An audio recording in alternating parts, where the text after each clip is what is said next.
ನಂಗೆ ಗೊತ್ತಿರಲಿಲ್ಲ.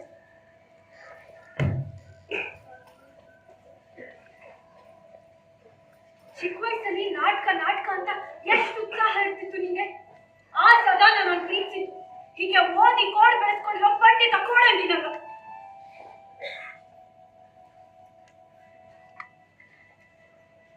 ಈ ಸಲ ಜಾತ್ರೆ ತಪ್ಪು ಅಂದ್ರೆ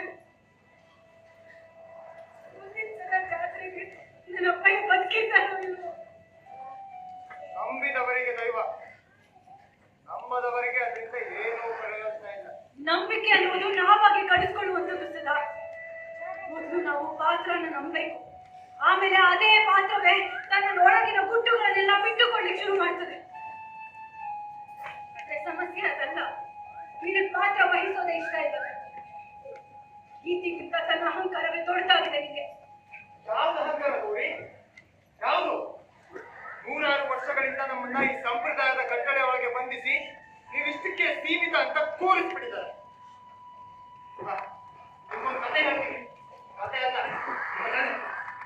ನನ್ನ ಗೆಳೆಯ ನಕ್ಕನೊಬ್ಳು ಕರು ತಪ್ಪಿಸ್ಕೊಂಡು ದೇವಸ್ಥಾನದೊಳಗೆ ಹೋಯ್ತು ಅಂತ ತಾನೂ ಹೋದ್ರಂತೆ. ಅದು ನೋಡಿದ ಆ ಊರಿನ ಜನ ಆ ಇಡೀ ಜನಾಂಗದವ್ರನ್ನ ಮರಕಟ್ಟಿ ಹೊಡೆದ್ರೆ.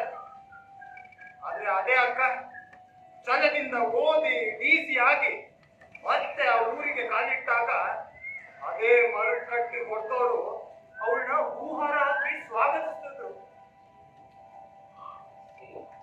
ಆ ಊರಿಗೆ ಕಾಲಿಟ್ಟ ಕೂಡಲೇ ಅವಳು ಮಾಡಿದ ಮೊದಲನೇ ಕೆಲಸ ಯಾವ್ದು ಗೊತ್ತಾ? ಆ ದೇವಸ್ಥಾನಕ್ಕೆ ಕಾಲಿಟ್ಟಿದ್ರು. ಅವತ್ ಯಾರು ತುಟಿ ಬಿಟ್ಟಕ್ಕೆ ಕಲ್ತಿಲ್ಲ.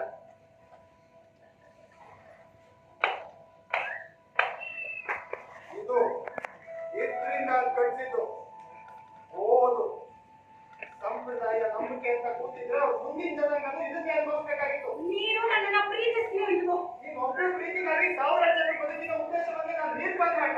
ನೀನೊಬ್ಬನೇ ಏನ್ ಮಾಡ್ತೀಯಾ?